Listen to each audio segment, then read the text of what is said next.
Each and every year, Canadians lose millions upon millions of dollars to scammers, to the fraudsters. Why and how does this happen? And what can we do to avoid getting caught in a scam? Joining me now to talk about it is Ron Riemann, Marketplace Trust Representative with the Southern Alberta branch of the Better Business Bureau. Ron, welcome back to BCN. Good afternoon. Thanks for having me, Hal.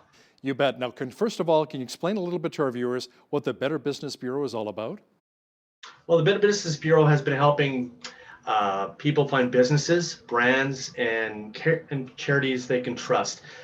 Millions of people turn to the BBB each year to view BBB business profiles and charity reports, all available for free on bbb.org. And we offer this free of charge. We're not a government affiliate government agency, so we're a nonprofit. So we encourage people to always use our website. So Ron, the Better Business Bureau of Canada has come out with a Scam Tracker risk report for 2020 and a top 10 list of fraudulent scams that are ripping off Canadians. Can you explain the criteria used to rank the risk index?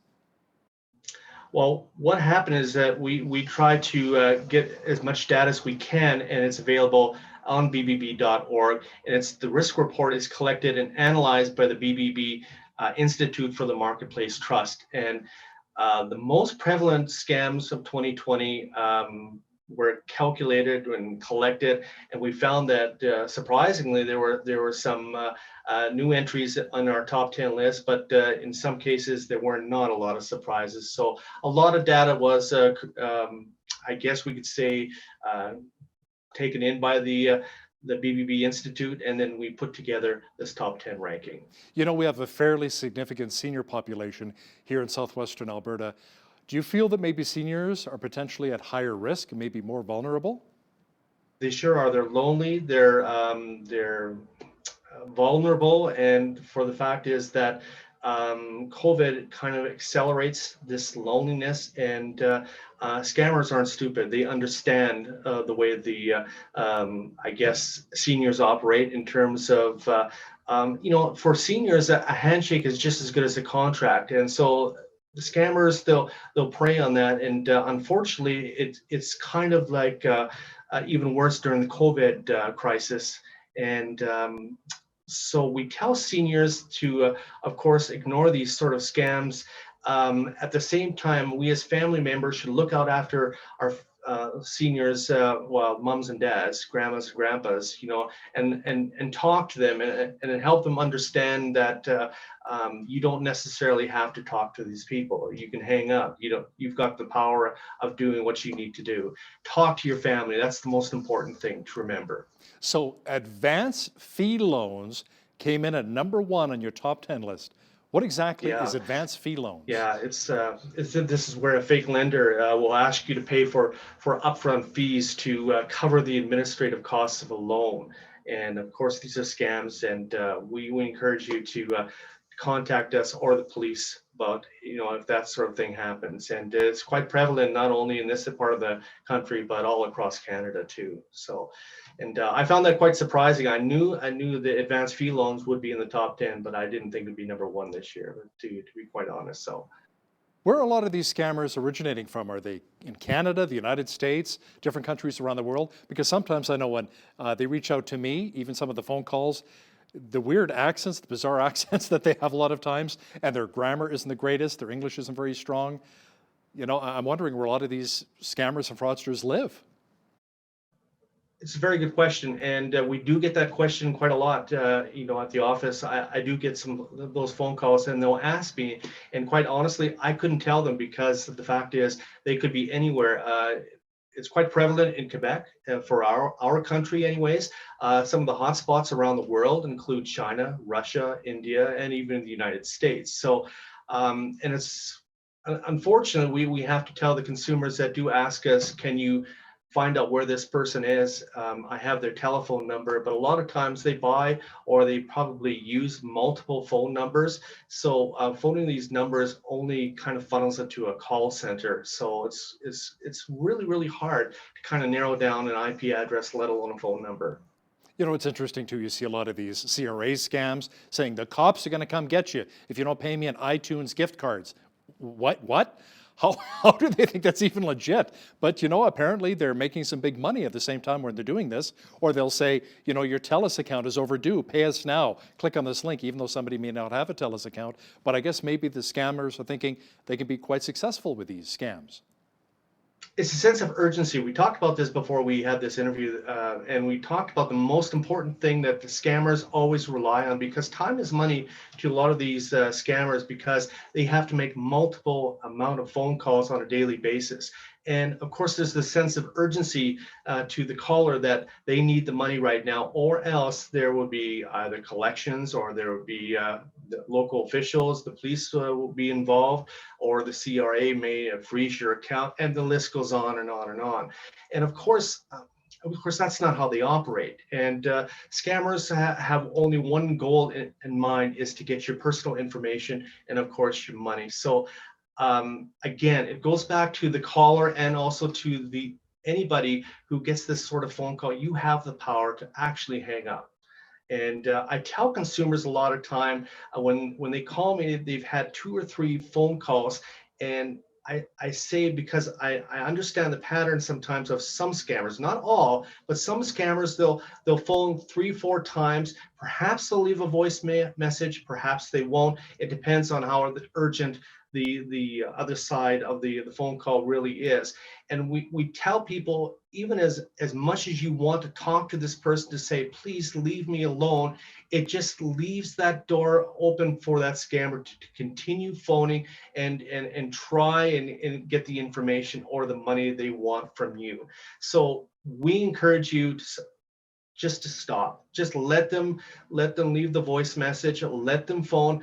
Eventually they will move on. They won't leave you alone permanently. I've had instances where consumers will phone and say, I've had them last year, now they're phoning me again, and what can I do? Same process. And it's unfortunate, and it's rude, because they'll phone you any time of day or night, and it can be frustrating. Now, Ron, here's something you say: with the scammers, time is money. They have to hook as many people as possible. So here's an idea. How about you keep them on the phone for maybe 10, 15, 20 minutes and kind of reel them in and scam them and con them a little bit, so they're not, you're tying them up so they're not scamming other people. Play along with them for a little while. Just don't give any personal information. And some consumers have done that too. They've actually literally purposely kept them on the line, and it just annoys them even more. And you would think they would probably, curb them away from phoning you again in the future, but it can work. But in some cases, they'll phone again, and perhaps maybe another person will call instead of that person, and they'll become even more aggressive. So it can work for you, but at the same time can also backfire too. So Ron, what should someone do if they've discovered that they have in fact been scammed? When I do get a phone call from a consumer, knowing that perhaps their personal information or their financial accounts have been compromised, the first thing I encourage them to do is to check their bank account via their smartphone, or their computer. If that's not accessible, then I encourage them to phone their bank and to let them know about perhaps if there has been illegitimate or improper spending on their account, to watch out for it. Banks are pretty good for the fact that they understand your spending patterns for the most part. If they know what your spending patterns are like for the last umpteen years, or whatever the case may be, they'll understand that there'll be a red flag showing. And for the most part, they'll probably phone you. Credit card companies is another good place that you should probably phone to, just in case that your credit card gets compromised too. Perhaps in 2-3 months' time, phone the 2 big credit card, I guess the Equifax and TransUnion, who are in charge of your credit rating. Get a hold of them in about 2-3 months' time, and talk to them if you know that your credit rating has also been compromised too, because there's nothing worse than having your ratings go down and plummet for somebody else's bad behavior. Yeah, poor credit. That's right. Absolutely. You don't want to see the scammers take advantage and cause your credit to plummet. Now, Ron, how are people getting caught online? What are some of the things we really need to watch out for? How are people getting caught online? It's really, really hard.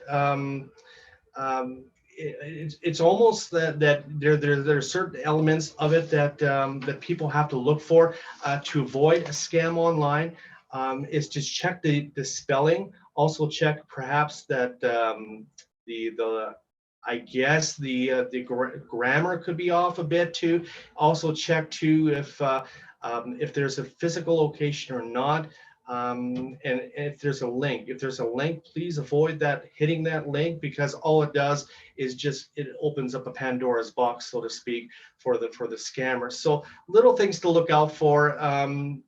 Especially the grammatical errors. That's the one key thing to look for anyways. Most institutions, and including us, we've been scammed too. We've been utilized in a scam too, that they'll use your letterhead and they'll put it on their email to make it look really official. But we encourage a lot of people to update their antivirus software at the same time too. Most of them, not all the time, it will go to the junk or the spam folder, but we encourage them to always keep it updated, and understand your computer that it'll always do updates for you. And if you haven't done an update, please do so. And that'll actually filter out a lot of the online problems that could may not come to your computer. So we encourage you to do that. Ron, the COVID-19 pandemic has impacted so many people across the province, including right here in Lethbridge. So many people are desperate trying to find work. Employment scams were actually at number 5 of your top 10 list here. Can you explain how this one works, the employment scam? If you're looking for employment, there's job postings out there that there's fake recruiter emails, and there's work at home schemes, and these cons actually use real company names, and they can be very convincing, and it may look as though you are starting a great new career, but you're really giving personal information or money to scammers. I actually had a phone call from somebody from South Africa about a month ago, and they actually checked on a company in Calgary, an oil and gas company in Calgary, and they were going to apply for a job. It turned out that the company's website was a hoax. They actually grabbed all the information and kind of moved it around a bit and made it look really authentic. And what happened was this couple from South Africa phoned me and said, "Is this legit?" And we had to do a little bit of a search on this company and found out it was just a copycat. And basically, they just wanted some money to get the people in from South Africa to Calgary, and basically it was a kind of an upfront fee. But there was no job, there was no opening, and basically what happened was, if that couple didn't phone us, their likelihood they would have lost their money, and or they probably, if they went to Calgary, if they had the money and they didn't have any visa problems, they probably would have been out of luck. They wouldn't have had a job. So we always encourage people just to make sure to phone and do their homework, and because it should, those websites can look really good, but sometimes they may not appear what they seem to be. Do your homework on the company. Basically what I'm trying to say, I guess. Ron, any final reminder for our viewers on how to really avoid and sniff out a scam, and maybe how the Better Business Bureau can really help, be of assistance? We're always there to help. And if people want to know more information about scams or anything that come their way, we encourage them to go on our website. We have a special place on our website called the Scam Tracker. If they feel they've been duped, or they know somebody who knows of suspicious behavior of a company or something that people should be aware of, Scam Tracker on our website is a great place to go to. You can also get the updated information if you want to learn more about the current scams. We want to stay one step ahead of the scammers. It's a tough time to be in right now with this COVID pandemic, and it's only accelerating all these scams. And we encourage people to educate themselves, come to our website, or certainly phone us, and we can try our best to help you. And education is the key thing, Hal. Thanks so much for your time today, Ron. Ron Riemann is with the Southern Alberta branch of the Better Business Bureau. Thanks again. Thank you very much, Hal.